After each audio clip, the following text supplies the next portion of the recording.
me romance. Read me romance. Read me romance. Read me romance. You could take a look in a book, that's fine. Or you could sit back, relax, and unwind and read me romance. Read me romance. Welcome back, lady listeners. Hey, lady listeners. Welcome to another week at Read Me Romance. This week we have Liz Durano with Something That Could Last. And super excited to have it. Love a good age gap. Super sexy. I'm here for it. You know what? I love a good daddy book. And I don't know if that's exactly what this is, but I'm going to think that it is in my mind. Anytime this is in there.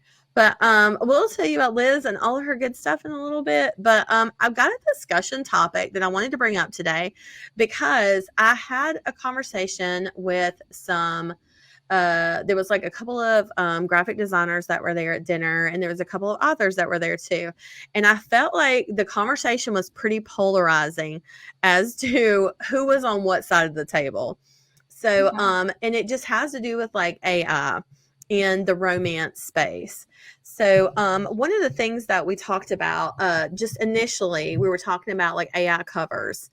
And, you know, I see the discussion on like, well, I see it on Threads mostly because. I have a question first. Yeah, like, go ahead. Go. The whole cover AI, or they're like getting images to put like, is the whole thing generated on AI? Like the cover from top to bottom, or no, you got to get like, you're using a girl from AI, and then you're doing like the fonts still and everything. No, I think it's any images that are AI generated or what these people have a problem with.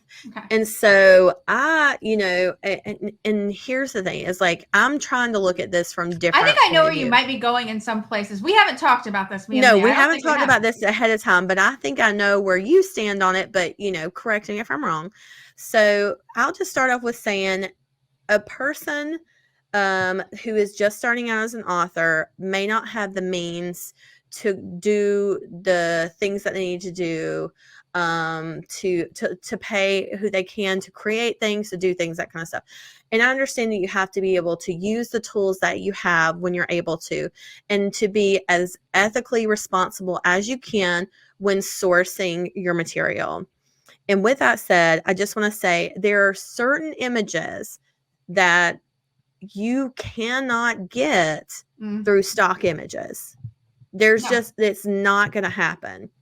So not like curvy girls. No, that I was going to say, that was my example that I used at the table. And I said, we write plus size women. I was like, do you know how hard it is to find a plus size woman to put on the cover?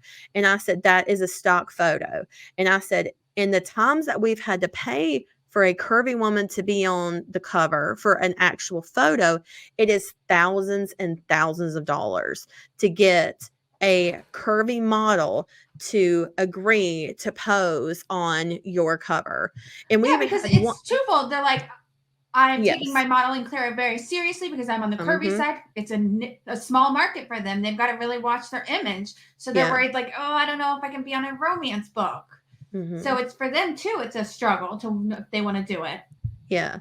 And that was just like our conversation at dinner. And I understand where the artists are coming from. They're like, do you understand? Like they're scraping images, in order to create AI images. They're scraping like artists' work in order to do that.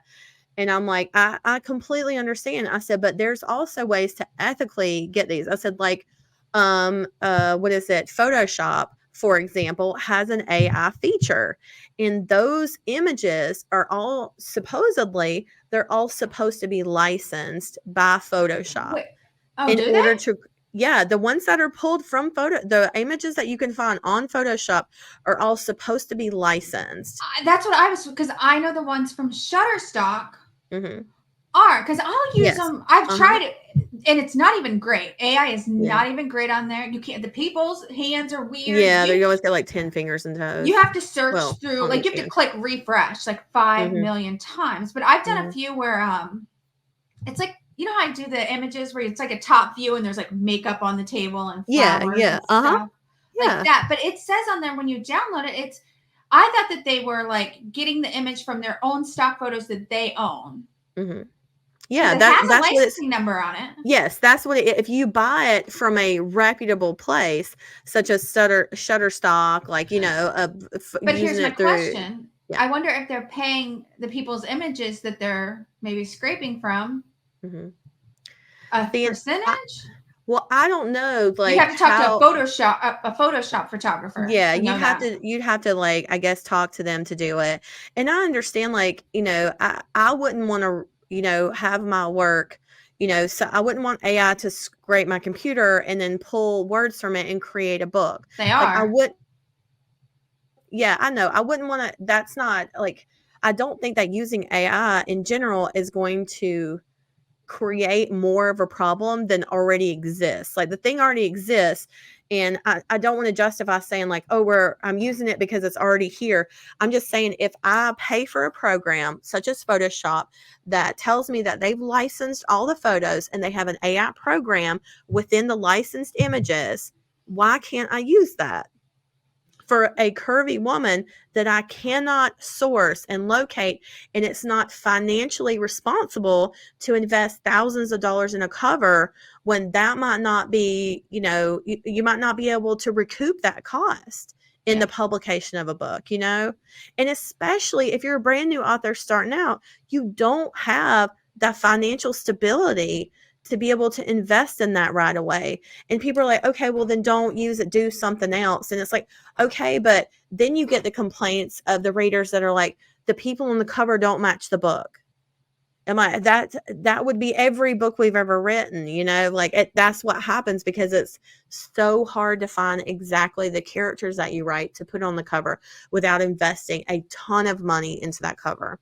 And you can hire, incredible graphic artists that will create, the beautiful, like the cartoon covers, the graphic covers, like that kind of thing.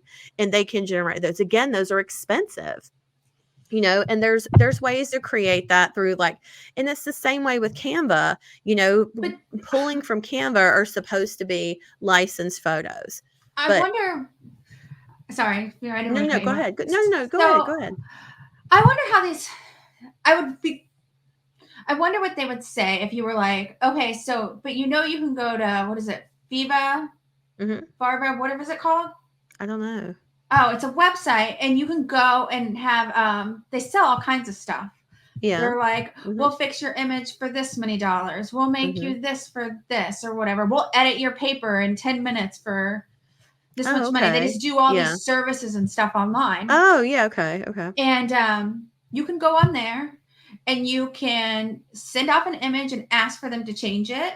They will draw you those cartoon covers, and they'll do it for because it's all over the world. They'll do it for like pennies.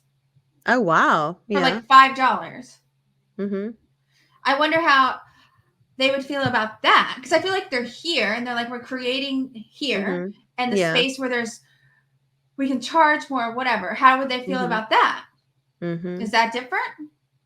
I don't know. And that's the thing is, like, I feel like it's very polarizing, the people that are on either side of this. And I feel like artists are on one side and consumers are on the other.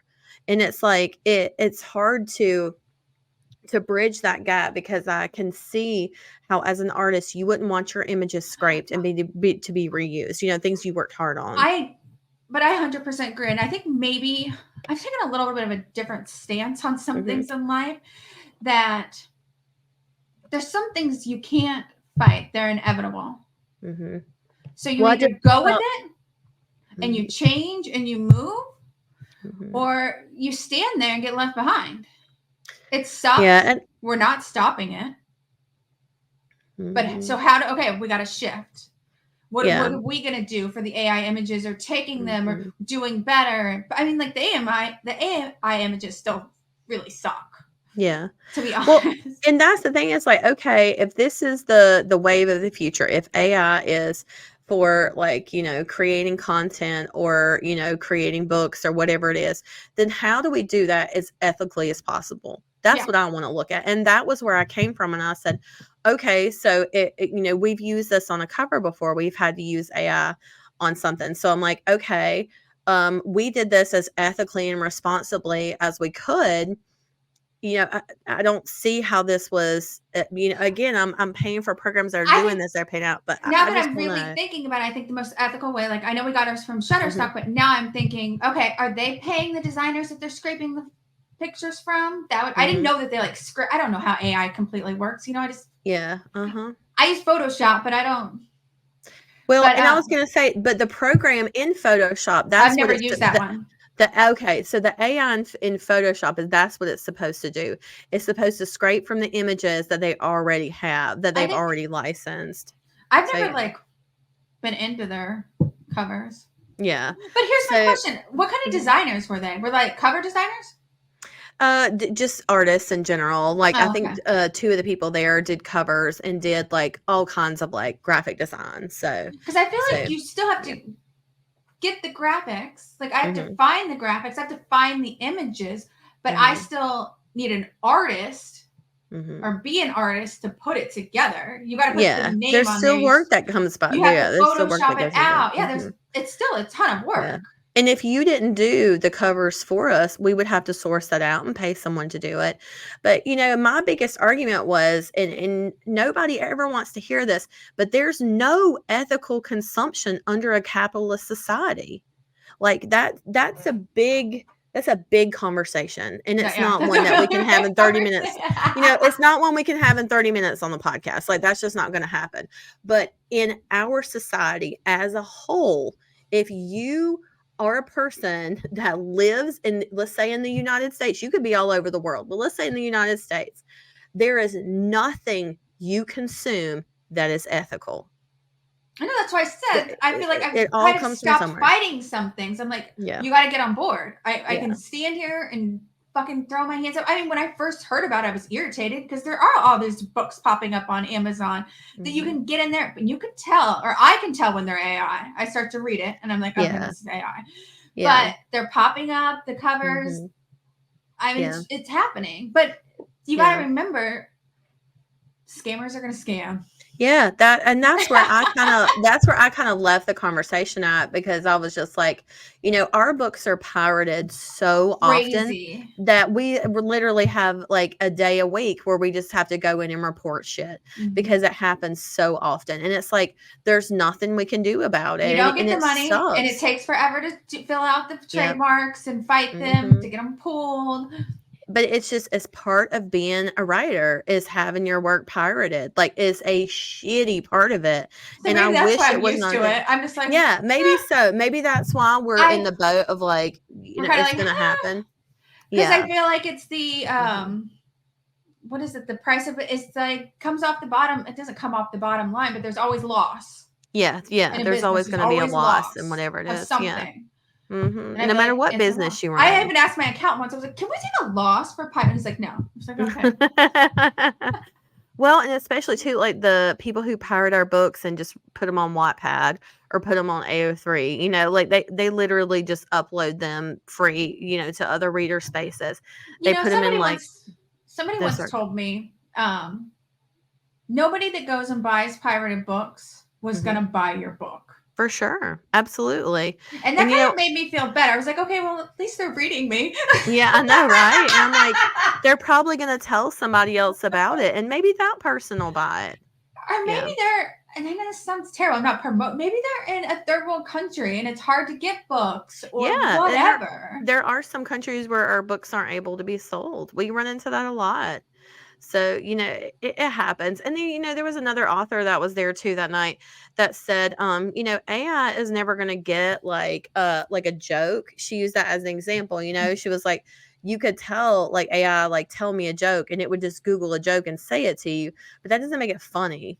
She was like, there's a lot about inflection and feelings and emotions in conversation and in books that like, you'll never get computer generated. And they try to make in the way to do it. The language, we don't talk the way you write properly. That's not for sure. You say things like okay or gotcha. Yeah. They're not going to write gotcha.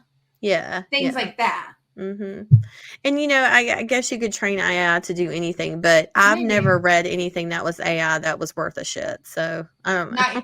Not yet. Yeah, not yet. So, like I said, if this is the wave of the future, if this is happening no matter what, like, I don't know how it could be stopped in publishing. I have no idea. It reminds Or me of even Kindle in, Unlimited a little bit. It's yeah, kind of like, in creative spaces. If it's not going to be stopped, then let's have the discussion on how do we ethically source this.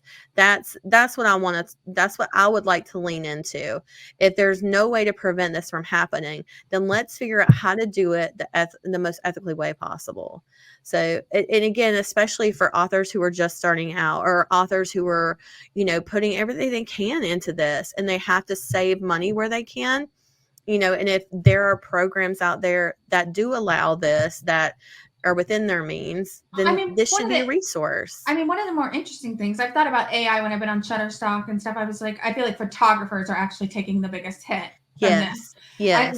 Because actually in the cover world, it's starting to be cartoon covers, and that needs an artist. That's exactly what I said too, because I was thinking about, I was like, when was the last time we bought a photo for a cover? I haven't. Years. It's like, it's either stock image, or it's like, of a couple, or it's just an image of something, of an object. But if you look at, like, the top 200 on Amazon, it's cartoon, or it's graphic, or it's like, it's an object, but it's all drawn. It's very rare that it's a photo of a person. So like you say, it's like, photos and even cover models are not really a thing like they used to be. Like they used to have like certain cover models that were like really in demand. We've really seen abs on a cover. Yes. Yeah, I know. Which, it's crazy. Like, you just, it's, again, like, you have to go, and I don't know that this is necessary. Maybe it's a trend, maybe it's just the way things are moving, but this is one, like, if you're an author in this industry, if you're a designer in this industry, you have to lean into those trends and figure out a way to continue to grow in a new market. And that's what I believe kind of AI is, as it's changing the landscape of publishing. Well, this might be terrible to think. I did think once when I was like, I feel like all of us are using the same images in stock. Yeah. And I was like, well, maybe photographers will start taking more pictures and dumping them in and dumping them in. We need more content. Like, I'm always like, I need more content on here. Yeah. How is there not more content? Yeah. And I think that's, and I wouldn't be surprised if that's why people have moved into AI, because of that, because they don't have the content that they need, like curvier women and that kind of thing. One of the models that turned us down, that wouldn't do it, said that she was really careful about what she did in her career, like what she attached her name to, what her photos were used for. And she wouldn't license a photo for us for a cover, because she's just said, that's not the career path I'm on right now. Like, she was like, I wanted to be more like high fashion and that kind of thing. And I understand. It's like, that's not something that you can easily just, switch from. If you're on, like, a romance book cover, you might not be taken seriously. I do wonder about some of these people who do, like, they have their pictures on Shutterstock and then they end up on like these, like, websites with these romance titles and Kiss Me Daddy, or I know, right? They have no control over any of that. Yeah, like what happens to them. And that's the thing too. It's like, I don't know. It's tough. I would never want to use something that was, taken from someone else, that was stolen. Obviously, like, there's a shitty way to do every aspect of publishing. There's a shitty way to be an author, like, stealing content, stealing other people's stuff, just straight up plagiarizing. There's a shitty way to publish. If you're like using bots, or you're sneaking around and doing all kinds of shady shit.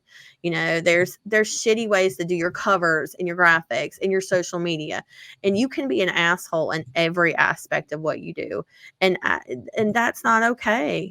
But there are ways for people to be absolute pieces of shit in this industry, and you're never going to stop those people. No. But as a person who tries to live their life as ethically as possible, especially when it comes to people's art and their work and what they've created, I want to try to figure out what is the best way going forward that we can visit this landscape in the safest way to where we're not harming anyone. And that's the conversation that I felt like I don't know that people want to hear I don't want to because some people are so upset about it. My fight is different than your fight, but I'm like, why aren't we all okay? We're all mad about AI. Why aren't we all mad about Amazon? Yeah, right. Same. Like, same. Yeah. I know. That was the other. It was just like, and I could tell like this was something that they were very passionate about, and it was like, I'm not in there. This is not my space right now for me to talk. This is their thing, and I understand why they are so upset, and so like I said, it's a big conversation, and it's not one that's easy to have. But I hope that in the future it's less polarizing, because even when I see people talk about it on threads, it's like, if you're not anti-AI, get the fuck out. Like it's like it's all or nothing, right now from what I've seen on threads. There's not room for dialogue there. And so it's like, that's not, when everybody's angry, you can't talk. Yeah. There's not a place in threads for me to jump in and be like, hey guys, what about this? And it's just immediate no. It reminds me of the Karen Reed trial. No, once again, here we are. Yeah. I mean, it's like, it's with any subject, if you're not willing to like put your own like thoughts and beliefs aside for a second. And I'm not saying that with everything, because I think especially when it comes to like, racial diversity, when it comes to everything else that's important. Like I understand, like, there's some things you don't have to put aside, but in a conversation like this, it's like, I feel like it doesn't have to be black and white. But I bet people of color can get a lot more pictures with AI. Well, I wondered that as well. I was actually telling one of the graphic designers, we actually used Nana Malone as an example, because I was showing her some roots. I was like, oh, this is the author I was telling you about today that had the porn on her table, and it was fucking hot. Well, so, made me think of it though, because I was like Googling stuff, or I was just hitting AI, refresh, because I just wanted to see what was coming up, because I never used the feature, and a hot ass black cowboy came up. I was like, oh. Right? I was like, I've never seen that on Shutterstock before. Right? I know. Well, and I used Nana Malone as an example, and I said, because she couldn't find a dark-skinned woman that she wanted for her cover, so she took photos of herself, and she put herself on her own book covers. And granted, she is fucking gorgeous, like just absolutely a stunner, and even more so in person, 10 out of 10. I remember her saying that she was like, couldn't find a dark-skinned black woman that I wanted. And she was like, so I did it myself.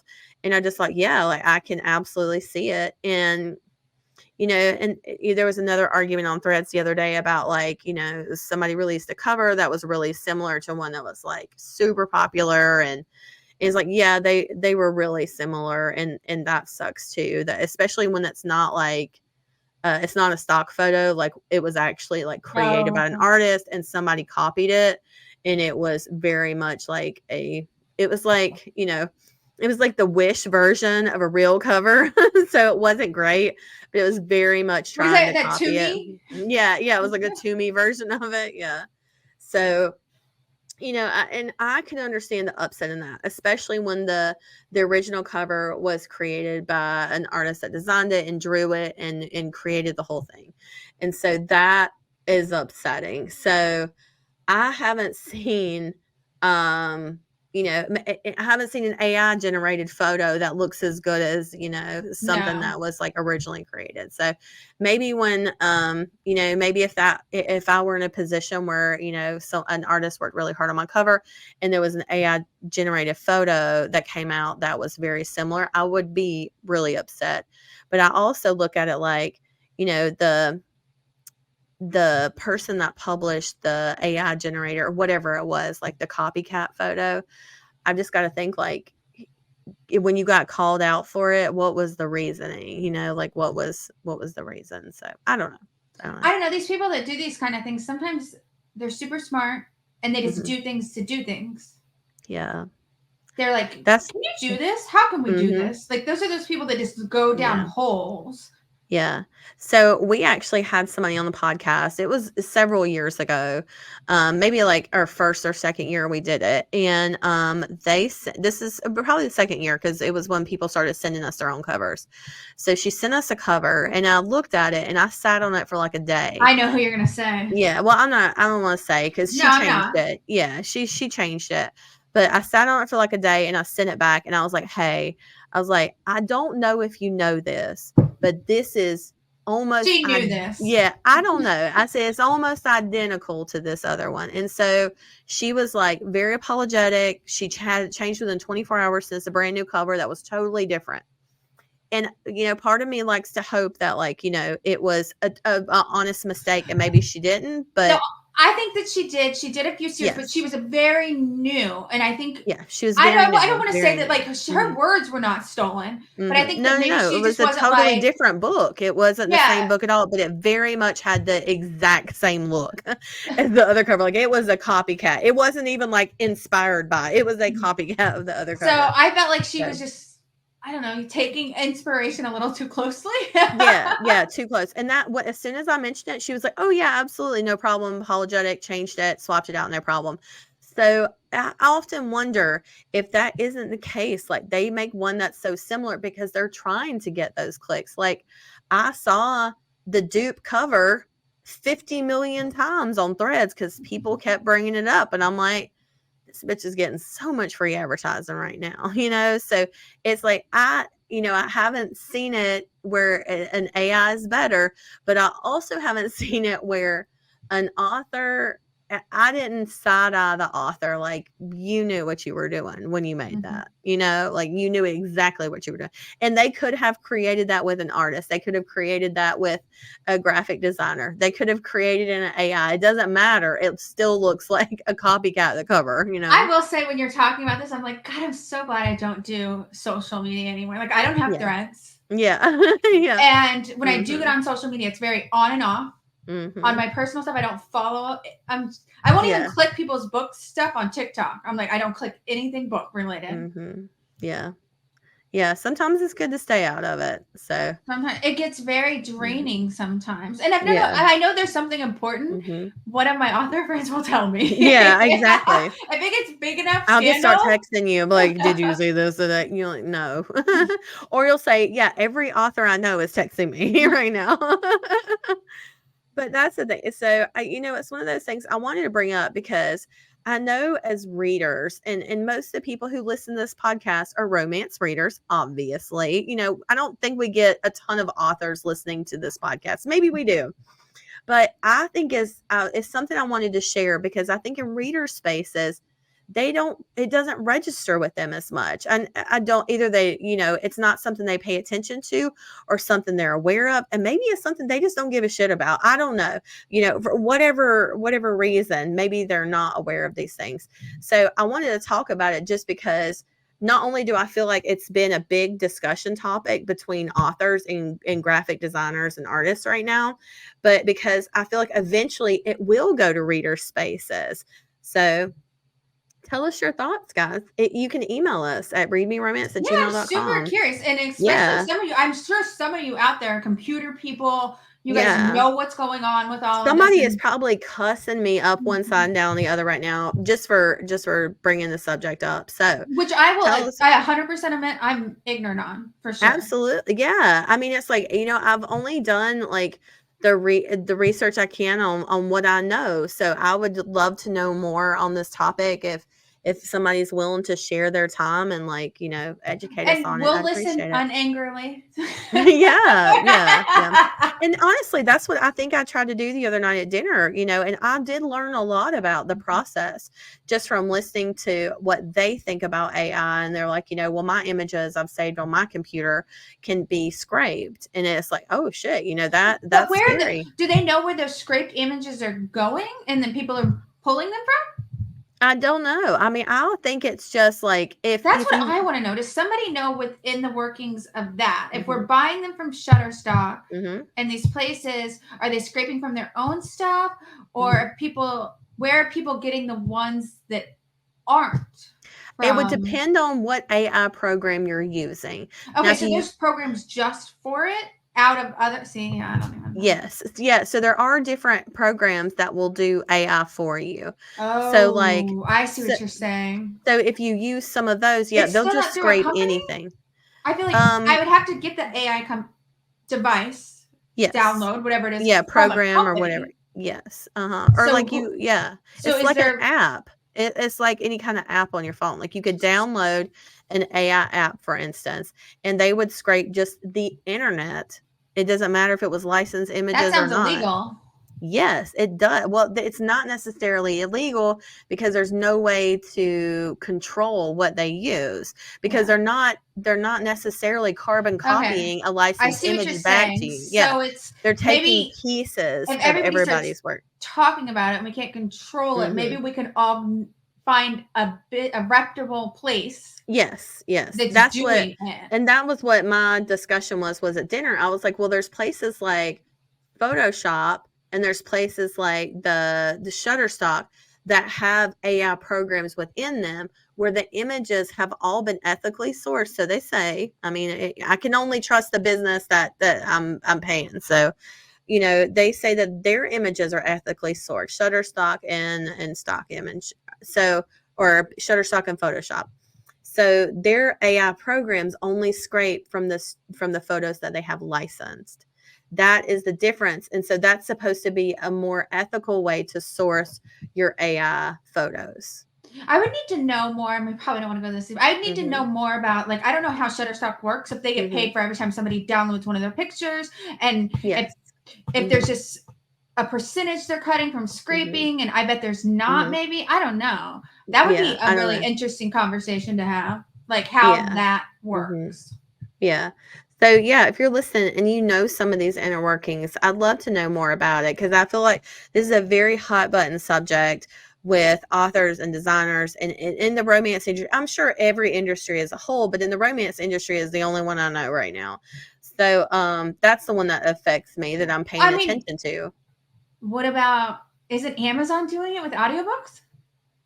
In a way, that's a whole other area too, where they talk about AI generated audiobooks, where it's like you can put your audiobook in this program and it will just use one of their voices. Audiobooks are. Yeah, I mean, and that was somebody else mentioned that at Book Bonanza. They said that they used an AI program to generate their audiobooks because it was so inexpensive. And I was like, look, as somebody who spends tens of thousands of dollars a year on audiobooks, I understand, but I can't be a part of that because like we actually employ narrators for this podcast. So, I was like, that's a hard line for me. It's like a click of a button now when people load books, I think. Yeah. I can tell because actually programs. I don't put them on our new release post. Yeah. I don't put any of the generated ones, and I can tell that they're the generated one because they have the ebook cover on it. Yep. Yeah, because they don't have. So I skip over them. So it's that's one, like, and maybe artists and designers feel like I do about audiobooks, where that's a hard line for them, and I understand. But if there's, I guess, ethical ways to consume audiobooks, like maybe narrators have actually gone in and done parts of it. I don't know how that would all work. Again, that's something like if you guys know or anybody listening knows this better, like I'd love to learn more about it. I could see the excitement of somebody. I know that we've gotten people where we've done their first audiobook and they're so excited. And now you're giving somebody who's written like 3 books a chance to click a button and get to hear their book read. I mean, I can see the appeal and then want to click it from somebody who's in that. Yeah. Yeah. And I don't even want to be like, don't do that. I just like, I don't know what to say. I don't know. Yeah, I know. And there's a lot more that goes into it, with the audiobook. It's kind of like we were talking about with the joke over like writing in a book. AI can only do so much, especially even with audiobooks. We're talking about accents and dialects and slang and humor. I actually wondered if inflection. I actually would like to use that program for sometimes, like if we've been away for a while, I wanted to go back over our book. And I was like, I wish I could just listen to it while I'm working And so I'm remembering yeah, instead of having to read through the whole thing. Instead of having to read the book, I can literally like put it in my ear and like clean the house and listening, and then I can stop and make a note. Oh, he did that. Let me remember to say that back. I think that's actually a setting with Siri. You can get her to read that. Somebody posted something earlier. It's like if you send it to your Kindle, you can have Siri read it. Oh. Yeah. Like it'll like there's a program on it or something. Maybe I'm getting that wrong. Lady listener, if you're hearing this, tell me. But I'm pretty sure somebody posted it up. Maybe it wasn't in headquarters. Maybe it was on Instagram or something. But there's a setting on there where you can do it where any ebook, it'll read it to you. Okay. Interesting. Like I said, I don't do a lot of audiobooks. I do like a couple, but I would like to be able to listen to my own stuff just to when I'm going back over. Well, here's a fun fact. Ruby Dixon was telling me that she has that new book that's coming out called Bull Moon Rising, where it's like the Minotaur. And so she was talking about audiobooks when we were there. And she was like, oh, where they're going to start. They asked me today about, audio, if I have any narrators in mind. And I was like, please tell me you're doing duet narration. And she was like, what is that? And I said, so I was like, dual narrators is like, the girl reads one chapter, the boy reads the next, like they go back and forth. And I said, duet narration is when the girl is talking, it's her chapter and she's going through, but the hero speaks. It's the male narrator's voice who does the speaking. Do you know what I'm saying? Like when it's like his turn. So that's the duet narration. That's my favorite way to have an audiobook. Mariana Zapata does it. Oh, yeah. And I was going to say Mariana Zapata does it. And so she was like, I have never heard of that. And I said, let me play you a book. And I played part of From Lukov with Love. And I was like, this is what it sounds like. And it's like they're having a conversation. And I said, I like it because I said, most of the time, a female narrator can do a great male voice. I said, but it is impossible to find a male narrator. Not impossible. It's harder to find a male narrator that can do a female voice, that can do those parts. And it doesn't like take you out of the audiobook, So when it happens though, and it's smooth, it's wonderful. And those are the narrators I end up going and following and listening to more of their books. But I told her, I said, I love duet narration. I said, it is more expensive and it takes a lot longer. I said, it takes like twice as long because you have more time that it needs to be edited together. Yeah. Yeah. The editing takes so much longer. So I said, if you've got time, I said, you should ask them if they can do it. And she was like, okay, how about she texts me today? She was like, they're doing duet narration. I was like,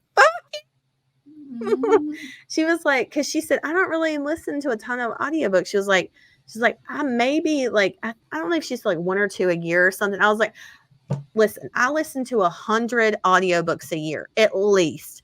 I said, I'm telling you, duet is the way to go. I said, if money is not an object and you've got lots of time, that's the way to do it. That's my favorite way to listen. I think there's, she looked it up to see like any other duet narration. There was like, I think the Rebecca Yarros one, like maybe the Fourth Wing one did it. I don't know. There was something new that came out. There's a couple girl narrators that I really like that can go on. Katie Rias has a bunch of them. I love her audio. Yes. Yeah, she always gets really good narrators. I've asked her before, but I'm just like, she's like, I've been with them forever. That's how I can only get in. yeah, because it is like they're so tight on their schedule. And that was the other thing too, is she sent me the name. I sent her a bunch of names. I was like, I like all these narrators, and I just listed them out.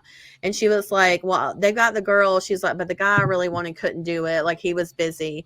So it's like the one she usually does a duet with. And she was like, they're going to have to use somebody else. And I was like, well, let me know who they pick. But yeah, it's good. So I don't know. Those are things to think about. We appreciate some feedback on our conversation today, guys. So thanks. I mean, it's interesting. Like you said, people that can't afford it.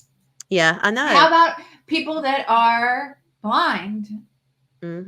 Yeah. They get to use those AIs to create that voice to listen to things. I don't know. I feel like there's like so many. There's scenarios where it could be beneficial. Yeah.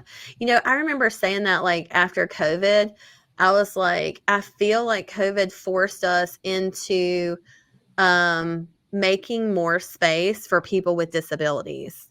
And I said, COVID pushed us in that direction because you have like now you can have like, symphonies online where people who can see it and stream them live.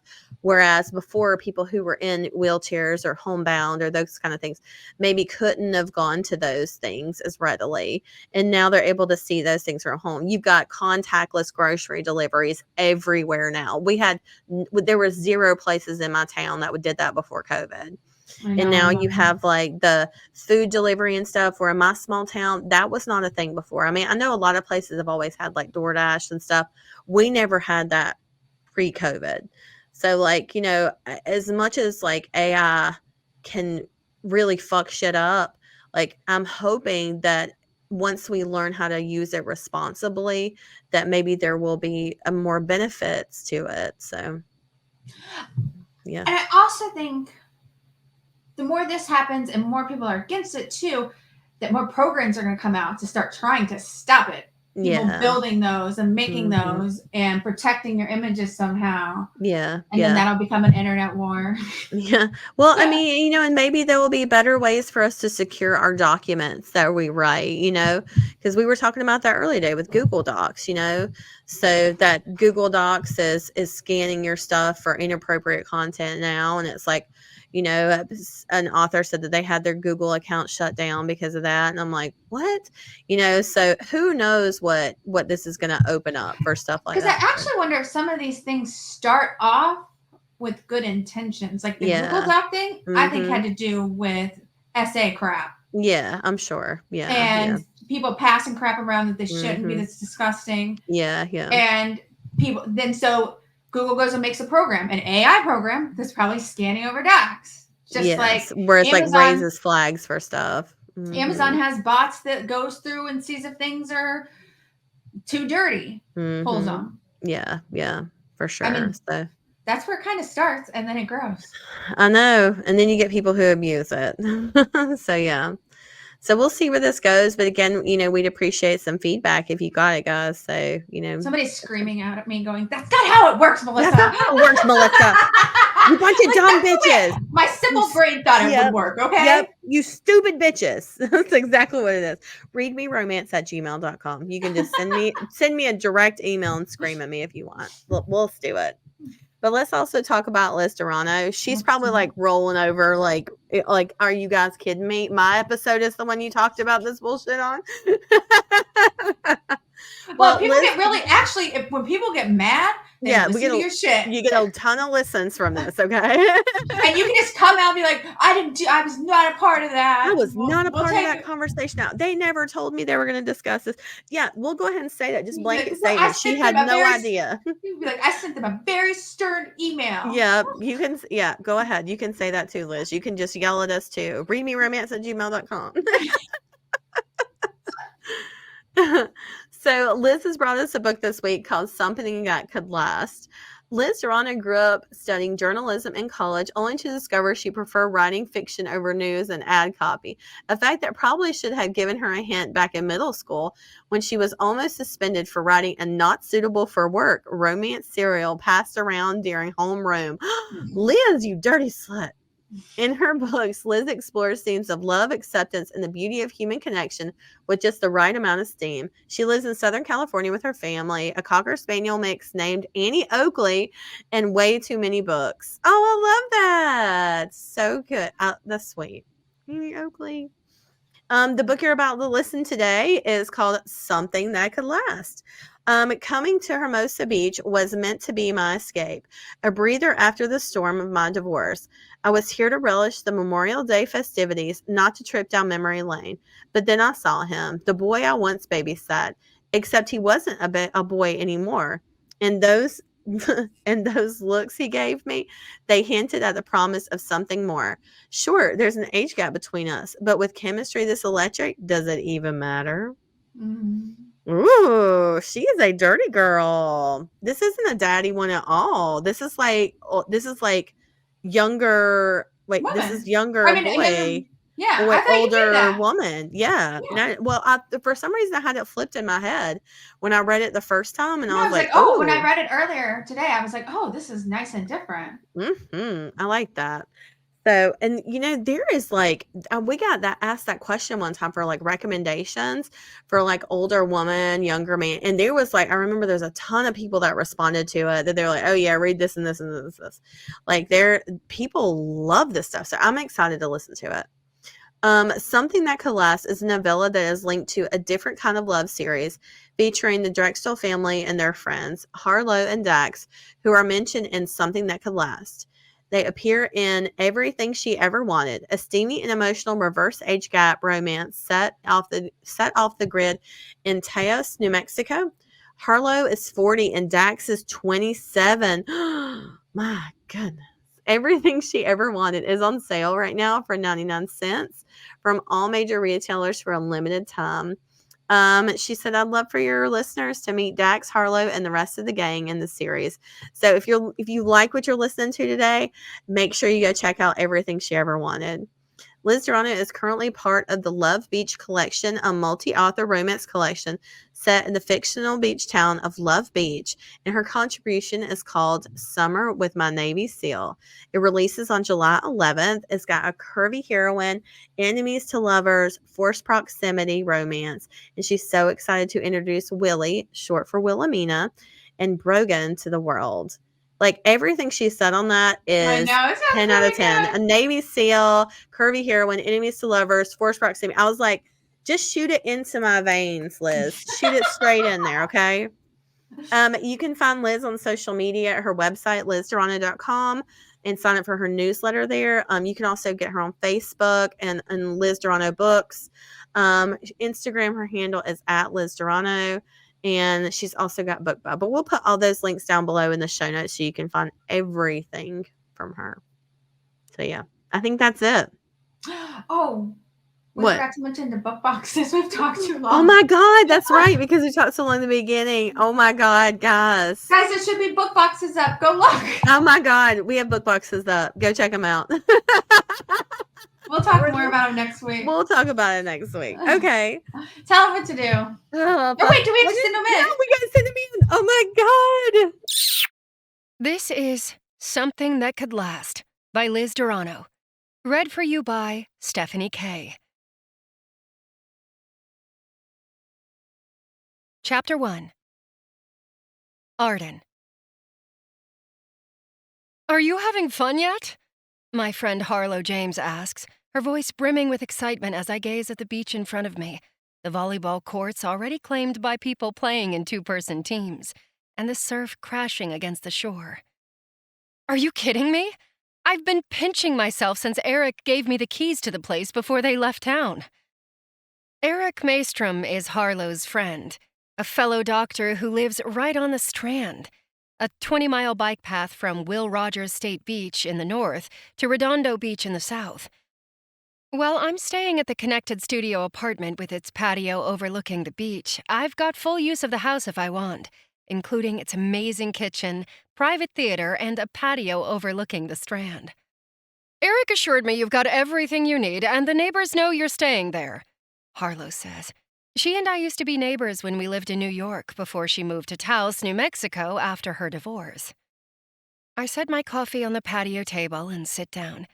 Speaking of neighbors, I swear the house next door has to be where I babysat this kid for one summer before college. It looks nothing like I remember, but the address matches. She giggles. Wouldn't it be a trip if they still lived there? I shrug. I wouldn't be surprised if they moved away. From what I saw when I got here last night, a lot has changed in 20 years. And I mean a lot. I say, remembering the bookstore on Hermosa Avenue, where I used to spend my afternoons after school, now replaced by 3 shops. And then there was the ice cream parlor on Pier Avenue that's now a clothing shop. I'm sure the beach hasn't changed, she says. You could always pick up a few volleyball games. I roll my eyes. Yeah, right. And make a fool of myself. She scoffs. Don't shortchange yourself, Arden. You could beat every single one of them if you wanted to. Beach volleyball isn't any different from indoor, and you know it. I laugh. Just because we played indoor volleyball back in New York doesn't mean chasing a ball on the sand is just as easy. But I'll try to get in a few games since the court's right in front of the house, I say. How are the twins? They're already asking when you're coming back. I'll see them on my way home, I say, smiling as memories of my stay at the Pearl, the name they've given their home, return to me. The sunrise and sunsets, the millions of stars in the night sky, the clean air. We're looking forward to it. Harlow and her husband, Dax Drexel, a world-famous furniture maker, live with their twins in a sustainable home outside of Taos, New Mexico. With a foundation that includes old tires rammed with dirt and lower halves of colorful glass bottles taped together and then arranged in graceful designs on dividing walls to filter in the light, it's surprisingly cool in the summer and warm in the winter. I stayed with them for a month, taking pictures and documenting their lives off the grid, as they say, along with their friends who live nearby, fellow residents who traded the big city for the high desert. How I went from covering conflicts and humanitarian crises worldwide to documenting the lives of ordinary Americans off the grid is a story for another day, but I'm not complaining. Sure, I missed the adrenaline rush that came with every feature assignment, but after the last one landed me in a makeshift hospital with a bloodied arm that now trembles whenever I hold my camera, I'm afraid my days of documenting such things are over. Well, kinda over. I still haven't told my producer that I'm leaving. All he knows is that I've taken time off to deal with my divorce, an inevitable consequence that comes with the territory. How foolish to think Barry and I would be the exception. Until we weren't. But until I make the announcement, all it'll take is one text message informing me of the next assignment, and I'll be on the next plane. After all, I've been carrying my gear since I left New York 3 months ago. Suddenly, one of the kids bellows in the background and Harlow groans. That would be the twins fighting over the same superhero toy again, she says. I have to go. I chuckle. Go, woman, and be the awesome mom that you are. I'll talk to you later. As I hang up, I take a deep breath. The clean desert air I'd enjoyed for the last month now replaced by the cool, salty ocean air and sunscreen. No complaints there. Growing up, Hermosa Beach was my old stomping ground, especially during the summers when it was too hot to stay inland. My friends and I would ride our bikes to the beach and play volleyball from sunrise to sundown, peruse the shops along the main strip, or sit on the low cement wall that divided the strand from the beach and people watch. One summer, I heard of a family looking for a nanny, and I jumped at the chance. I lived on the strand for 2 months and loved every minute. But enough reminiscing. I need to officially start this vacation. I spend the morning sunbathing on the beach while eavesdropping on the people around me. It feels strange not to be on assignment, but at least I'm working on a proper tan. 2 hours later, I'm returning to the house when someone calls out my name. Arden? Is that you? I look at the third-floor balcony to see a man with close-cropped dark hair grinning at me. Broad shoulders, chiseled arms, gorgeous as hell. How the hell does he know my... No way. No freaking way. He was only 10 when I babysat him. Hudson? I ask, staring at him. You remembered. His grin widens. Yup, it's me. Prove it. He points to the tattoo of the little prince and a flock of wild birds on my shoulder. When you were going to get that tat, you tried to take me with you, but they told you no kids allowed, so you had to wait till you got a day off. You've got a great memory. Mom also showed me a feature about you from a few years ago, he says. A day in the life of an award-winning photojournalist. I tell myself he's being kind. The feature was about the life of 2 photojournalists who happened to be married to each other, although it mainly covered Barry, who was more experienced. Wow, that was nice of your mom. Stay there. I'll meet you downstairs. My heart skips a beat as he disappears from the balcony. That's Hudson now? The boy I used to babysit? No way. But as he steps out of the front patio wearing nothing but a pair of blue and gray board shorts, I can't help but stare at the perfect set of pecs and 6-pack abs. Holy hell! But Hudson Sloan is all grown up. And he's gorgeous. He stops a few feet from me, standing behind the low fence separating both houses. You do remember me, right? Of course I do. But I'm lying because the man in front of me looks nothing like the sweet little boy I remember. Although there are similarities, like his sparkling blue eyes for one, and his easygoing smile. If he were only 8 when I first babysat him, that would make him 28 now, and he's looking mighty fine. I'm more surprised that you remember me. It was a great summer. You helped me with my volleyball game, and you didn't mind watching Ice Age again and again. And again! I laugh, remembering how hard the squirrel Scrat made him laugh.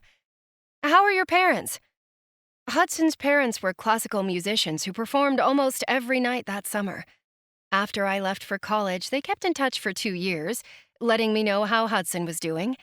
Somewhere along the way, I got a new cell phone number and never bothered to update them. They're great. They live in Boston now, he replies. They got offered positions with the symphony, but I stayed here because of school. They come down now and then and harass me about giving them grandkids. I guess that's what parents do when you reach a certain age. My parents eventually gave up asking me and Barry about kids, focusing their time doting on my brother's kids instead. So, what's up with you? You still in college? Hudson gives me an offended look. I finished college years ago. You could be pursuing your master's in something. Been there, done that. Finance, USC. I whistle. Ooh, beauty and brains. He rolls his eyes. Enough about me. What about you? Where do I start? I got a scholarship in journalism before earning my master's in photojournalism. Went on feature assignments to some of the world's most beautiful, sometimes dangerous, places. Married a famous photojournalist along the way, and most recently, caught him cheating with a young reporter. Promptly filed for divorce, which was finalized 3 months ago. A quick decision thanks to not having children with him. Things are great, I reply, spreading my arms. I'm here. I had no idea you knew the Maelstroms. I don't. I'm just crashing. When he frowns, I laugh. Just kidding. One of my girlfriends is good friends with them, and they offered me a place to stay when they heard I was thinking of driving down here. How long are you staying? 2 weeks. Or until my producer calls me about an assignment. Maybe we can play a game or two while you're here, he says, one eyebrow arching in a challenge. If you can still play. I scoff. Is that a challenge? Of course it is, he replies, laughing. By the way, I'm having a party tomorrow. You should come by. Hey, Huddy! A tall man carrying a carton of beer over one shoulder shouts from the Strand. 3 women carry trays of food with them, and 2 men pull coolers behind them. We got the ribs! Awesome, man. Just pop them on the grill whenever you're ready. Hudson turns back to face me. Care to join us for some ribs? Beer? I shake my head. Thanks, but I already have plans. My only plan for the rest of the day is to make some popcorn and watch old movies on Eric and Sam's big screen TV, but he doesn't need to know that. Anyway, really nice seeing you, Hudson. You're welcome to join us if you want, if you change your mind. Anytime, he says, as one of the women, a redhead, wraps her arms around his bare torso. Oh, hey, Rubes. The look she flashes at me is unmistakable. He's mine. But Hudson seems oblivious. Before he can introduce us, she pulls him into the house. I shrug. Can I blame her? I'd probably have done the same thing if I caught my man talking to some strange woman. The thought makes me chuckle. Yeah, right. Me, the middle-aged woman staking her claim on her man like that? Nah, been there, done that. Changed my life for him, and lost him anyway. Best to focus on myself and figure out what I really want with my life. Hudson. Who was that? Ruby asks as we walk into the house. I'd have introduced them, but Ruby was already pulling me inside, saying something about how I wanted my steaks, since they got a few pounds of those, too. In the kitchen, the guys put the drinks in the fridge, talking about the volleyball game that afternoon. I don't have parties often, but Memorial Day weekend has always been the exception. She's an old friend. I skip the part where I tell her Arden Royce is one of the best photojournalists in the country, having covered war zones for 14 years before she quit last year. Or maybe she retired. She's staying at the Maelstroms for the next 2 weeks. How come you never mentioned her before? I grab a t-shirt I draped over the couch earlier and pull it over my head. What's there to say? She's a friend from a long time ago. It's been 20 years, but I've never forgotten the girl who babysat me the summer when I was 8. She was hot then, and boy, is she just as hot now, with her dark hair falling over her shoulders and wide brown eyes. And that smile. I can still remember how it made me feel weird all over, starting with the butterflies in my stomach that are fluttering to life right now. Did you invite her to the party? Ruby's voice cuts into my thoughts. Of course. I make my way to the kitchen and help put away the drinks. Ruby and I dated for a few months before realizing it wasn't working for me, and we agreed to remain friends. She wanted more, and I just couldn't give it to her. Now and then we hook up, but it's been a while. It's a weird situation remaining friends, especially when her jealousy rears its ugly head now and then. But we've known each other for years, and she's been part of my group of friends for just as long. As Taylor announces he's ready to grill the steaks, we grab our drinks and plates of food and make our way to the patio. I push thoughts of Arden away and focus on being the host. Besides, it's the holiday weekend in Hermosa Beach. Time to party. Chapter 2. Arden. I wake up to the sound of the surf outside my window. There are other sounds too, like the soft pounding of running shoes on the strand or the clicking of bicycle gears, but on the whole, it's peaceful for now. The parties started last night, and I'm sure there'll be more for the holiday weekend. Not that I mind it. What are a few rowdy parties compared to the many nights I spent amid conflicts around the world? I get up and lay my yoga mat on the balcony. Sun salutations, downward-facing dog, and whatever else I can remember from my morning yoga routine. I take a deep breath and exhale. Breathe in, breathe out. Hold, let go. I'd done the same stretches inside my room during my last assignment. I remember the eerie calm before the blast, followed by the shockwave that sent me across the room. A wave of panic hits me, my muscles tightening. I close my eyes. Relax, Arden. You're here. You're safe. You're back at the starting line. I let out a gentle exhale. Starting line. Now, that's a great way to look at it. After 14 years of covering wars all over the world, sometimes embedded with the very men fighting them, one day, I woke up to find the hand holding my camera trembling. It would take me some time before I'd admit the inevitable, that I'd lost my nerve, something Barry had a ton of, and probably the one reason I ended up doing what I did for so long. He'd been my mentor, and like a good mentee, I followed him everywhere. Hell, I even married him. I should have known that his declaration of not wanting children, for now, was permanent. And back then, I agreed with him.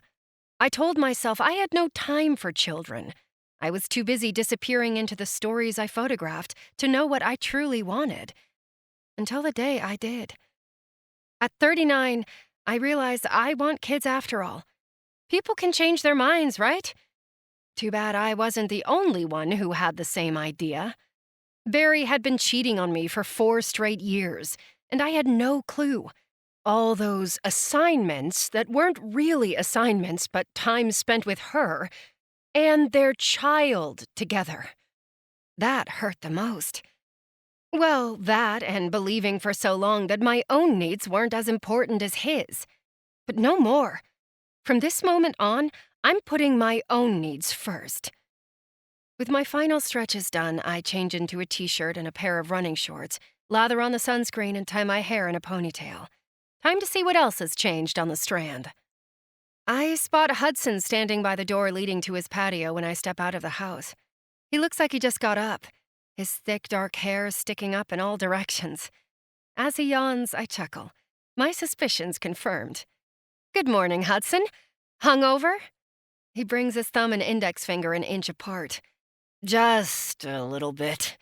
You going for a run? I slip my ponytail through the hole at the back of my baseball cap. Yep. Want to keep me company? His face brightens. Thought you'd never ask. 5 minutes later, Hudson emerges from the house wearing a gray t-shirt, a pair of black running shorts, and a baseball cap worn backward, making him look younger than his 28 years. A feeling of déjà vu hits me as the memory of the 8-year-old version of him steps out the door, but I quickly push the vision away. I like this grown-up version much better, thank you very much. Like his broad shoulders and chiseled biceps, or the fine hairs on his forearm. And then there are his hands. Strong, tapered fingers with veins trailing along the back of his hand to his knuckles. I take a deep breath. Think of something else, Arden. So, how far do you want to go? He asks when we're done stretching. I was thinking of running up to the tip of Manhattan Beach and back down, I reply. I want to see how much of the area has changed. Oh, it's changed all right, he says. I can give you an informal tour if you like. I grin. That sounds great. As Hudson promised, he gives me an informal tour of the Strand throughout our run. He tells me which houses have changed hands or been demolished to make way for more prominent buildings, and which haven't. He jogs my memory of who among my friends that summer stayed behind and who left, many of whom belonged to the former camp. An hour later, we end our run on the Hermosa Beach pier.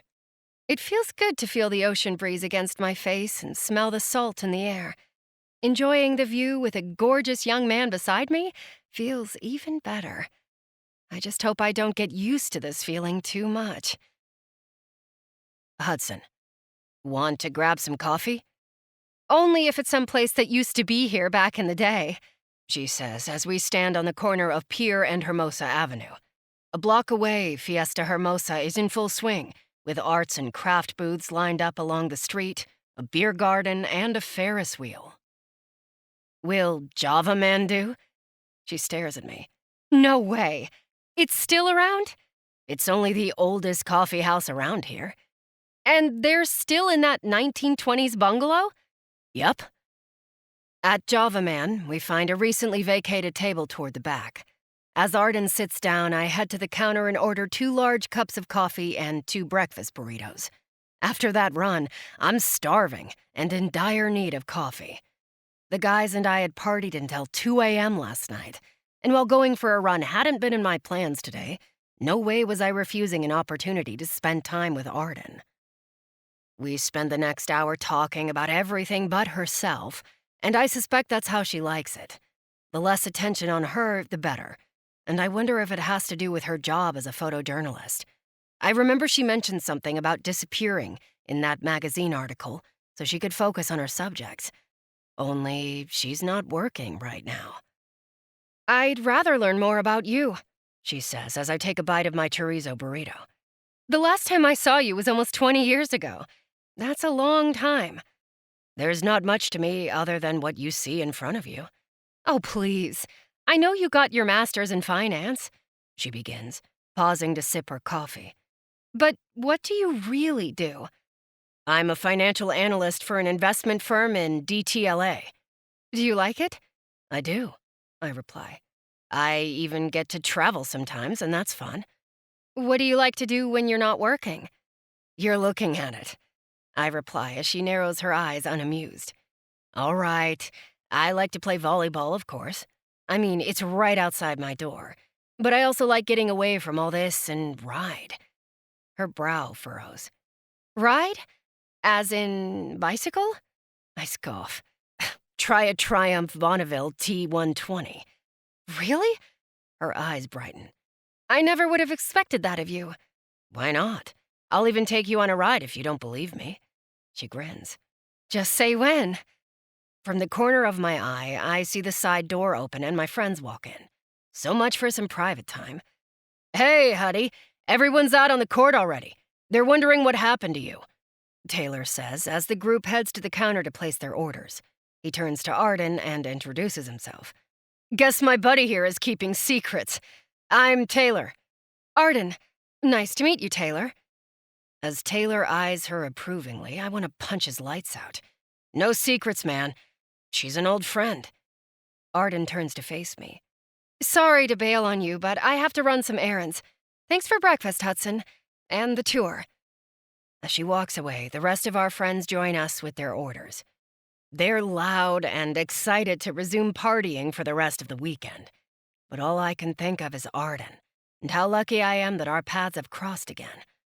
Knowing she's into motorcycles has also gotten my pulse racing, and I can't wait to take her for a ride. Maybe then she'll see that I'm no longer the boy she used to babysit. That boy's all grown up. 2 hours later, I almost ruined Taylor's perfect handset when I see Arden set her beach towel in the distance. In her bikini, she's hard to miss, and my hands, suddenly clumsy with distraction, almost messes up the spike I deliver to the far corner. "Huddy, man! Where are your eyes at?" Taylor glares at me after he nails the block from the other team. "Come on, let's get this!" I force myself to focus on the rest of the game, and it's a good thing because any more thinking of Arden in that bikini, everyone will know what's up. Literally. We lose the game and Taylor's pissed, but it's not like we didn't win the last 3 games before this, so we can pound sand for all I care. I excuse myself and run toward Arden, who's trying to reach a spot behind her shoulder. "Need some help?" I ask as she looks up at me. "That would be wonderful." She hands me the bottle of sunscreen as I kneel behind her. "You've got great form out there. Could have mistaken you for a pro." I roll my eyes. I live right across a sand court, Arden. It would be embarrassing not to be at least good at it. But a pro? Nah. I squirt sunscreen on my palm as she pulls her long hair to the side, exposing a tattoo of a simple diamond shape with dots coming out of each point. "Didn't realize you had another tat. What is it?" "It's a compass.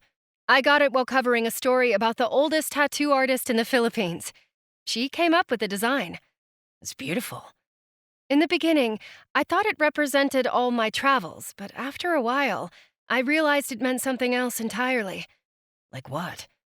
"A guide to get me home," she replies as I finish spreading the last of the sunscreen over the middle of her back. I wipe the excess sunscreen on my shorts. "Maybe that's why you're here. It led you back home." "Nice try." She chuckles as she pats the space next to her. "You can have a seat if you want." I don't wait for her to ask me again. I sit beside her on the large towel as she lies on her back. "I hope you make it to the party tonight." Arden doesn't say anything for a few moments. Then she props herself on her elbows and looks at me. "I have a better idea. I'll stop by your party tonight if you take me for a ride tomorrow. Where to, it'll be up to you. Surprise me." "I can do that." Behind me, I can see Taylor partnering with Ruby and getting ready to play next. I cock my head toward the court. "Want to pass the ball with me? I want to see how much you remember. That is, if you remember." Her eyes narrow. "Is that a challenge?" "You know it is." I grin, my gaze moving down her toned body. "So what do you say? Is that Callie girl still in there somewhere? Or has she bailed a long time ago and you can't tell your bump from a handset?" She feigns shock as I laugh. "What makes you think I can't?" "I don't know. Prove it." I help Arden move her towel closer to the sand court and start her warm-up with simple arm snaps, passing and setting the ball. Her form is excellent, from her hand and arm positions down to her knee positioning. "Guess this is where I ask if you ever kept up playing," I say as she sets the ball perfectly with her fingers. "Just a bit of indoor now and then." I laugh. "Now and then? Are you sure about that?" "I'm sure," Arden replies as Taylor and Ruby's game ends with them winning. "We're up next," I say. "You ready?" She grins. "Yep." We spend the next hour playing against Taylor and Ruby. If I'd assumed we'd play an easy game, boy, was I so wrong.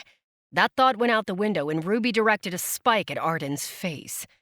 It pissed me off, but Arden dug every hard-driven spike that came at her with whatever she had, passing the ball to me every time. We lose the first 2 games, but win the next 3, and that's good enough for me.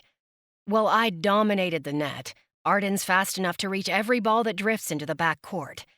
By the 3rd game, people gathered by our court to watch, and through it all, win or lose, Arden was a good sport, and the perfect partner I never knew I needed. She's funny and upbeat, and her smile is a sight for sore eyes. And then there's her body. Holy hell, did she look amazing in her bikini, but I sure was grateful when she put on a pair of shorts after the first game. I don't think I'd have been able to tear my eyes off her perfect ass every time I stood behind her to serve. Chapter 3. Arden. By the looks of the crowd gathered in front of Hudson's house, his party is set to be one of the wildest on the Strand. And it now makes sense why Eric and Sam made sure not to be around this weekend. As if that isn't bad enough, the neighbor on the other side of me is holding a party too. They even have a stripper pole installed in the living room and an ice luge shot on the patio. It brings back memories of my summers here 20 years ago, and I have to admit that not everything has changed. I just grew older. No wonder everything hurts as I sit in the hot tub filled with mineral salts, my body complaining of everything I put it through this afternoon. Even my calves, which haven't had to run and jump on beach sand for years, are just dying. Dive for that ball? Check. Block that spike? Yes, ma'am. Seeing Hudson's face light up every time I passed or set the ball to him? Priceless. As sore as my body feels, every muscle ache is worth it. An hour later, I make my appearance at Hudson's party wearing a sleeveless top and ripped shorts I wouldn't be caught dead in if I were back in New York. But I'm in Hermosa Beach, so it fits even when surrounded by people at least a decade younger than me. There you are, Hudson says as he steers me toward a quiet corner. I was wondering if you'd ever show up. I had to recover from the afternoon, I say. My body's been complaining since I left the beach. Hudson leans his face closer to mine. Want me to massage those aches and pains away? I almost groan out loud. What I'd give to get my aching muscles rubbed right now. Tempting, but let's not and say we did. Want a beer? He cocks his head toward the kitchen. There's also a full bar. A beer is fine, thanks. One beer should do it, and I'm sure I'll sleep like a baby in no time. That is, if I find my earplugs. Hudson disappears and returns with a beer, twisting the cap open for me. We toast, and I take a sip. So, how many beers is that now?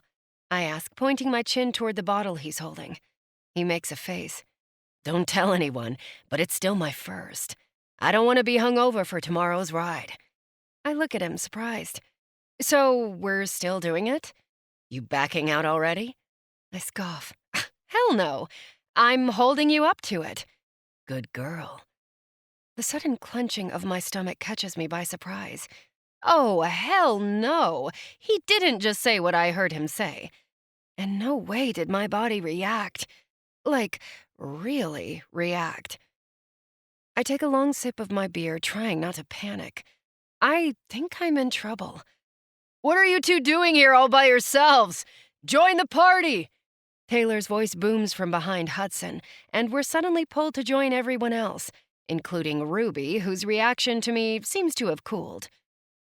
I spend the next hour holding on to my beer for dear life as I mingle with Hudson's friends. His place is packed, but I'm grateful because it means there isn't any opportunity to dive into meaningful conversations with anyone, not even Hudson, who keeps getting interrupted as friends come by to say hello or drag him to meet whoever they brought along. I actually can't stay, I say when he's finally alone an hour later. I haven't played on the sand in 2 decades, so I'm going to take this old body next door and crawl under the covers. Can I keep you company? I could give you a massage. And miss your party? He looks around and shrugs. Believe me, they wouldn't even miss me. I know someone who will. Ruby and I stopped dating 2 months ago, he says. Besides, she and Taylor are kinda getting along. Sure enough, behind him, I catch Taylor pulling Ruby to him and planting a kiss on her forehead. It's a nice thought, but I'm going straight to bed. Good night, Hudson, I say as a group of new guests come in from the Strand and call his name. Maybe I'll see you tomorrow, if you're not too hungover. The following morning, I'm about to make myself a cup of coffee when Hudson knocks on the front door. Wearing dark jeans and a t-shirt that highlights his broad chest, he doesn't look like he's nursing anything close to a hangover. Good morning. His grin fades as he takes in the fact that I don't look like I'm ready to go for a motorcycle ride at all, not unless shorts and a tank top count. Changed your mind about the ride? You're not hungover? Do you know how hard it is to nurse 2 beers for hours and hours while pretending you're having a blast? He chuckles. You still game to ride with me? Of course. I set my coffee cup on the counter. Give me 5 minutes? A boyish grin brightens his face. I'll meet you out back. An hour later, we're riding along Mulholland Drive, my arms wrapped around Hudson's waist. He smells fantastic. The blend of leather and smoky woods is a treat to the senses. I could lighten my grip, but why would I? He feels amazing, and I must admit that some turns are pretty scary. Sure, I've been in far more dangerous locations before, but this is different. I'm not wearing the emotional armor I usually wear whenever I'm working. Right now, I'm just having fun, and I can hold on to Hudson as much as possible for as long as he'll let me. Besides, I haven't heard him complain once. Along the way, we stop by a diner popular among bikers. It's loud, with engines revving as riders come and go, and I love seeing this side of Hudson I never expected, one that has nothing to do with the 8-year-old I once knew, or the beach-loving guy everyone back in Hermosa knew. Instead, I see a man who carries himself confidently wherever he goes, and as he pulls me close to him, I recognize the look of a man who knows what he wants. He wants me. It's in the way his gaze lingers on me and the slow, knowing smile on his lips. It's in the way he holds me possessively, making sure I've got everything I need, whether creamer for my coffee or just to let everyone know that he's mine, even if it's just for a few hours. It's exhilarating to feel the road beneath my feet and hear the engine revving above the wind. There's nothing like the feeling of unbridled adventure, riding a motorcycle through Mulholland Drive's twists and turns, certainly not with Hudson taking charge every step of the way. When we return home, he parks his motorcycle in the garage, but instead of joining his friends on the patio, Hudson walks me up the stairs to my studio apartment. Thank you for the ride, I say as I unlock the door and we step inside. I had an amazing time. I did too. Would you like something to drink? Hudson shakes his head. That's the last thing on my mind right now. I bite my lower lip, the desire in his eyes making my stomach clench. What's the first thing on your mind? This. Hudson kisses me on the lips, his mouth warm and commanding. How long has it been since I've been kissed? Devoured and claimed like this. I hold on to him as he presses his body against mine, his kiss growing fiercer. His tongue slips between my teeth, and I love the taste of him. Mint and masculine power. It makes my knees tremble. I bury my fingers in his hair as he curls his fingers at the back of my neck, his mouth leaving my lips to leave a trail of kisses on my jaw, my chin, and the sensitive skin behind my ear. I pull away and look up at him, his gaze hungry for more. Is that the only thing you have in mind? You and I both know it's not. Hudson. There's no more time for words. I kiss her again, half following her lead toward the bed, our keys and jackets creating a trail from the living room, followed by her top and my t-shirt.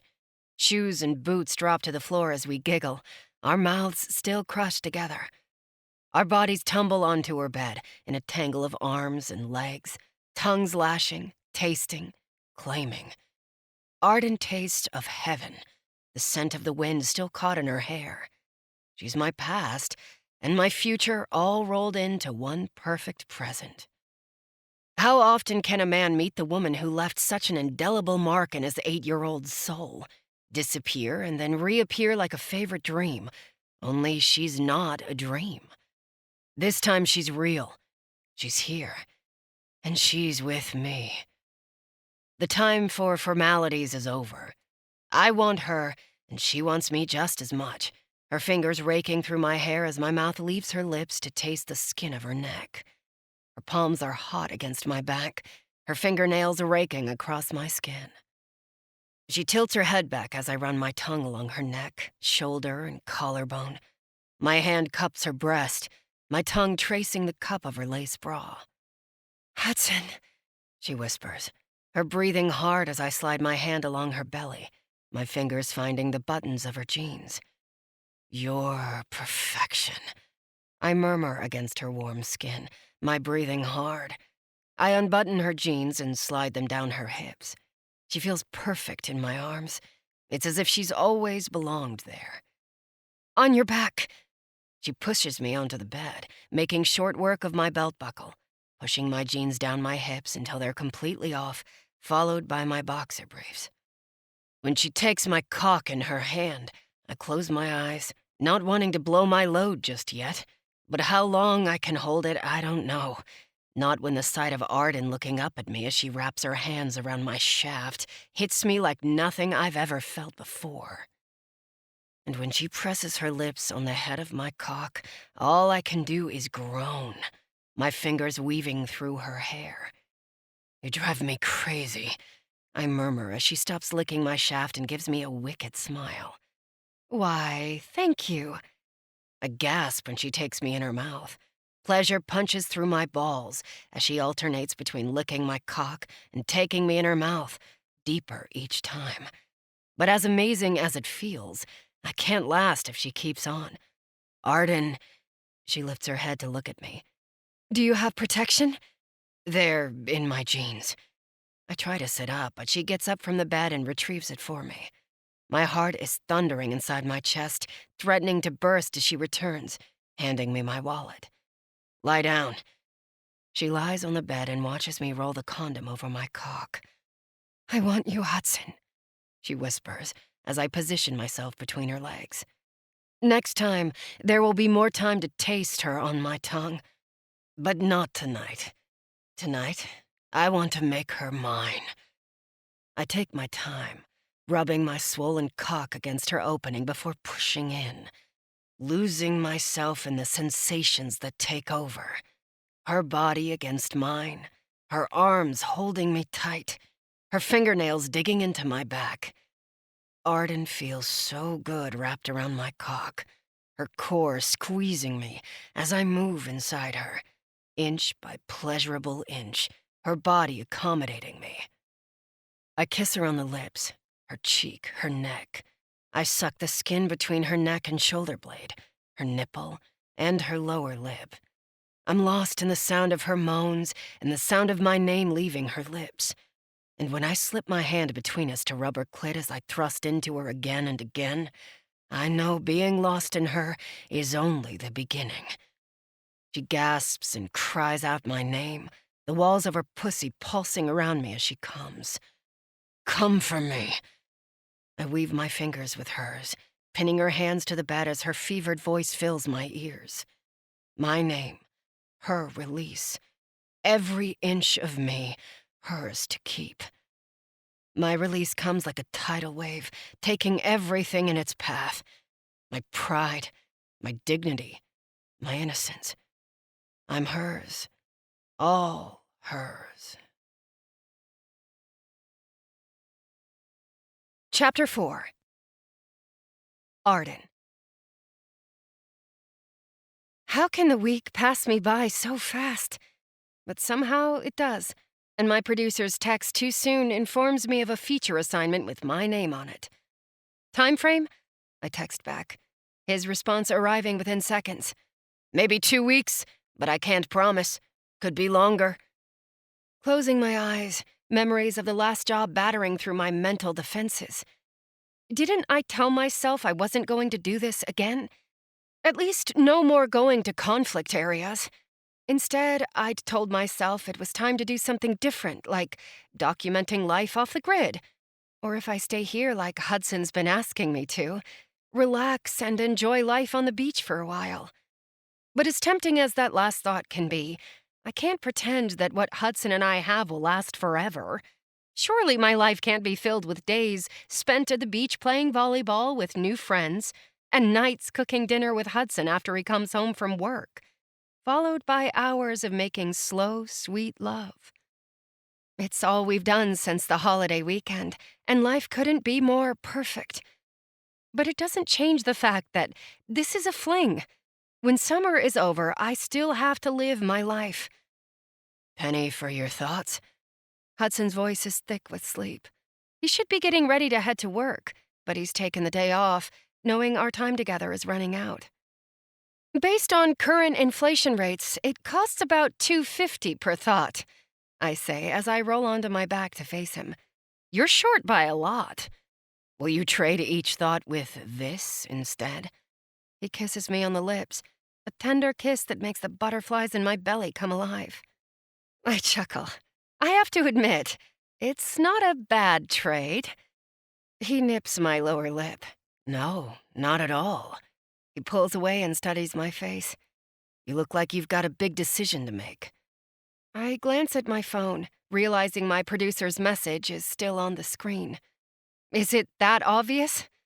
Hudson traces my brow with his finger, ending with a playful tap on the tip of my nose. A line shows up on your brow when you're thinking hard, and it's there right now. I may have to leave for an assignment. He frowns. Do you want to do it? I sigh. That's the problem. I don't know if I do. Then don't. Or I could simply have vacation on the brain. I roll onto my side again so he's pressed behind me. Beyond the glass doors leading to his balcony, the ocean view is breathtaking, the sound of the surf peaceful. That's a killer view to wake up to. It is, Hudson murmurs against my ear, his arm around my waist tightening. And it's yours if you want it, Arden. It's a tempting offer. I'm serious. He kisses the skin behind my ear, and I shiver, my stomach clenching at the promises behind each touch. Stay with me, Arden. I close my eyes. I know he's not saying the words I think he's saying. I love you, but he might as well be doing so. But he's young. He doesn't know how life really is. That what usually follows after such declarations is betrayal. Isn't this all happening too fast? He kisses my earlobe, his stubble tickling me. Says who? I shrug. I don't know. Everyone? Do I look like I care what everyone says? He murmurs. I only care what you think, Arden. Everyone else can go to hell. It's no secret his friends are annoyed with him, especially Taylor and Ruby, who think he's lost his head over this little fling. And the same could be said for me, too.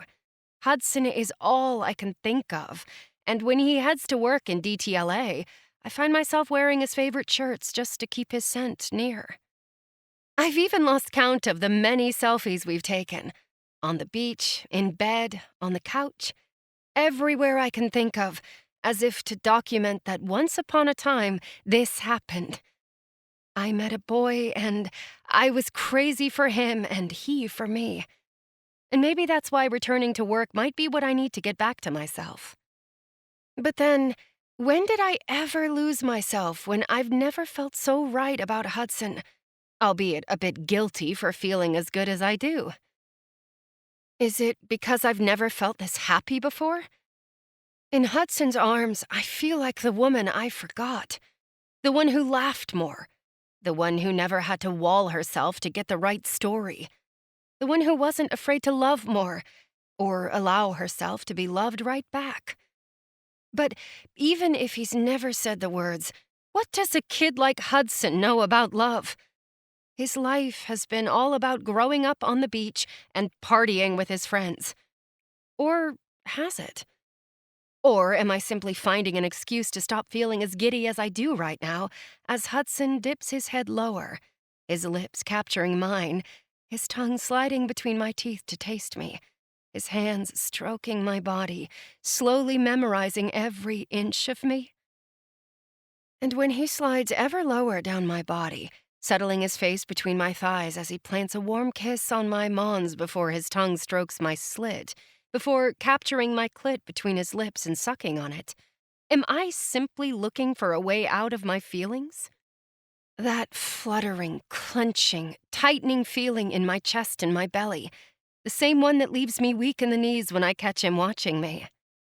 I moan, digging my fingers into Hudson's shoulders as his mouth claims my pussy, his tongue lapping my juices as my release comes like a wave, followed by another, much bigger than the first, leaving me gasping for breath, my heart racing, my hips bucking against his face. When my breathing calms, he slides up, leaving a trail of kisses in his wake until he reaches my mouth, letting me taste myself on his tongue. And just as we've done every morning for the last 4 days, he slides inside me with a groan, claiming me heart, body, and soul. And I let him, for now. Hudson. I can feel her pulling away, and there's nothing I can do about it. Arden, I've come to realize, is like the wind. It's why she's amazing at what she does, but now it's pulling her back into its grip.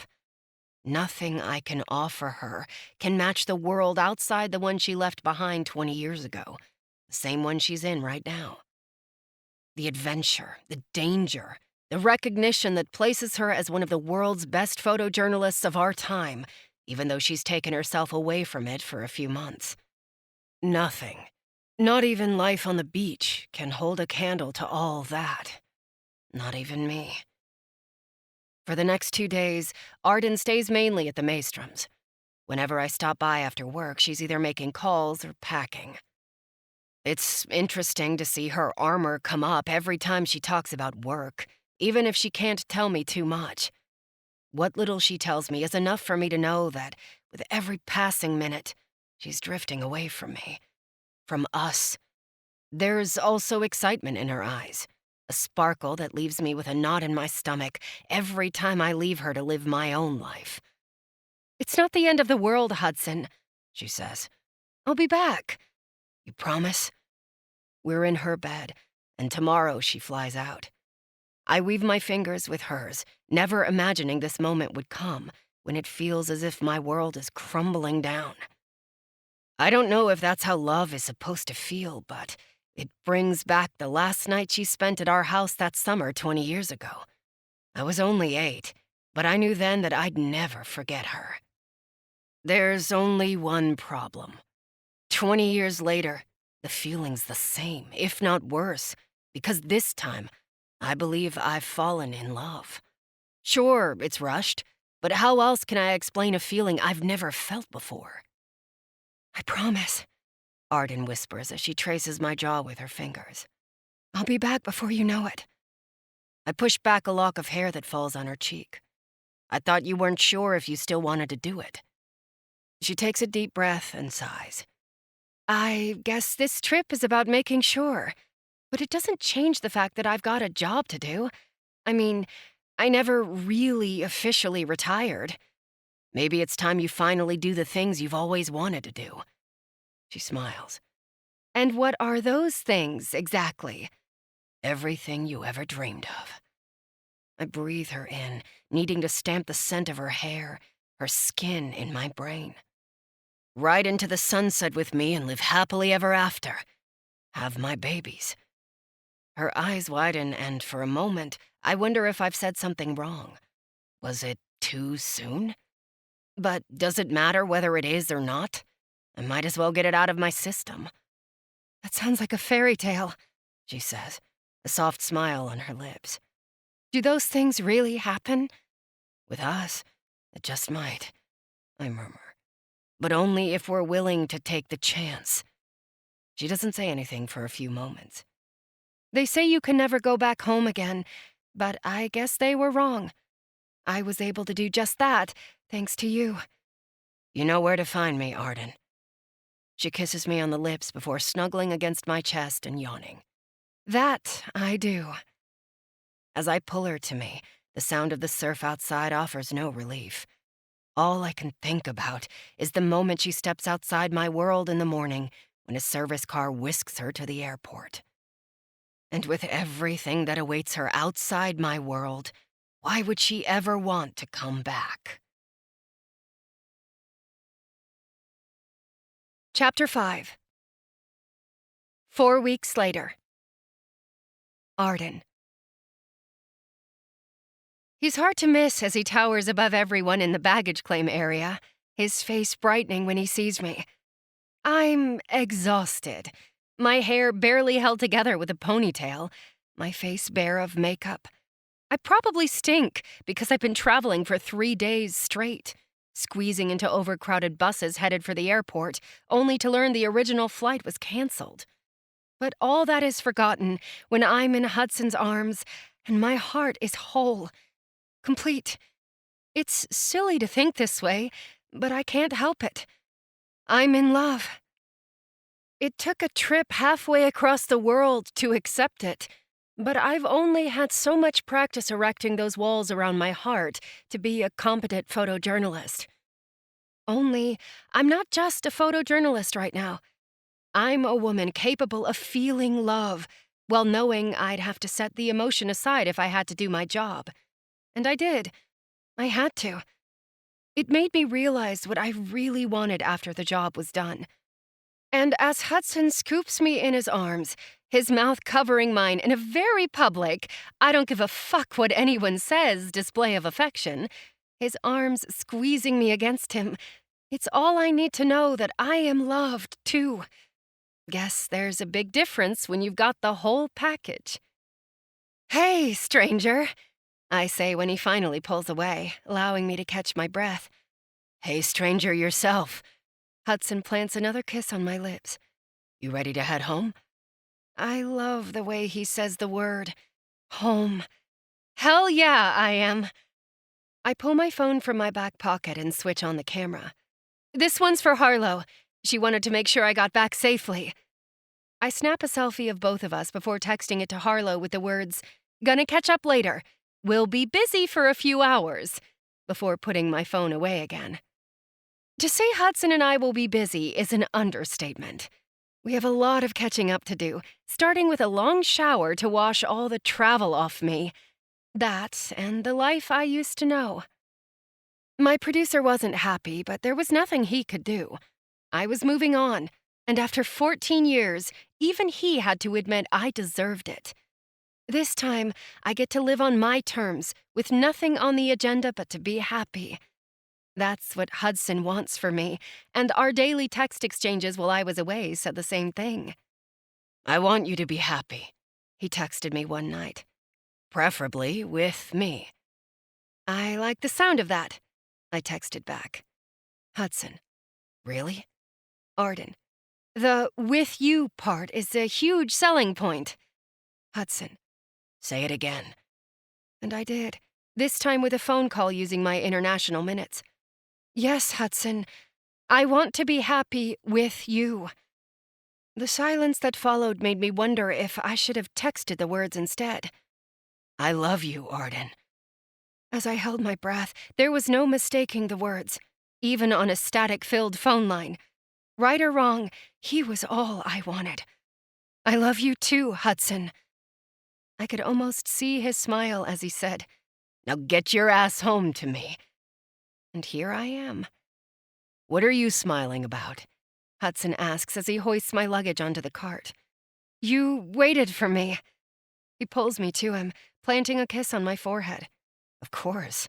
We've got something that could last here. Do you believe that?" I could lie and say yes, but there's no need to because I believe him. And I believe in us. I do. The smile on his lips makes the butterflies in my belly flutter to life. "Come on, let's go home." As Hudson pushes the luggage cart with one hand and holds my hand with the other, I can't help but feel the realness of his words. Especially that last one. Home.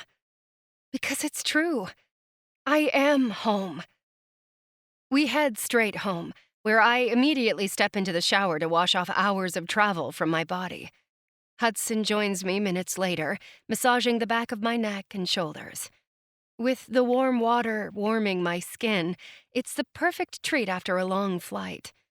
Soon, he lathers the soap all over my back and legs, turning me around as I laugh so he can do the same with the front, before I do the same to him. Then shampoo.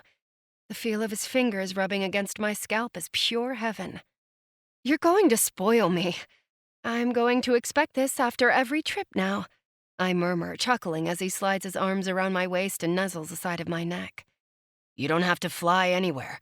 I'll do this anytime you want. Be careful. I might hold you to it. I look forward to it. His soft laughter vibrates across my skin. I've missed you so much. As he cups my breast and squeezes, I lean against him, loving the feel of his muscled torso. I've missed you so much. Hudson kisses me slowly, his mouth moving from the skin behind my ear to the shoulder, rolling my nipples between his thumb and index finger. His cock presses against my back, hot and hard. I reach behind and wrap my hand around the shaft, squeezing the head as he gasps. He nibbles my shoulder before his tongue slides up my neck again, one hand sliding down my belly to settle between my legs. I turn my head toward him, our mouths meeting in a hungry kiss as he slides one finger between my folds. I need to taste you, he murmurs, turning my body around to face him, his mouth covering mine before moving lower, nibbling, licking, blazing a trail of kisses down my neck, my breasts, my belly. I lean against the wall as Hudson lifts my leg and rests it over his shoulder. I gasp, the feel of his mouth on my pussy, the sensation taking my breath away. His stubble scratches the skin of my inner thighs. His fingers dig into my hips. When his tongue grazes over my heated skin and flicks over my clit, I moan, my hands gripping his wrist for support. I ground against his mouth, the pleasure building with every stroke of his tongue, every nibble of his lips and teeth against my sensitive clit.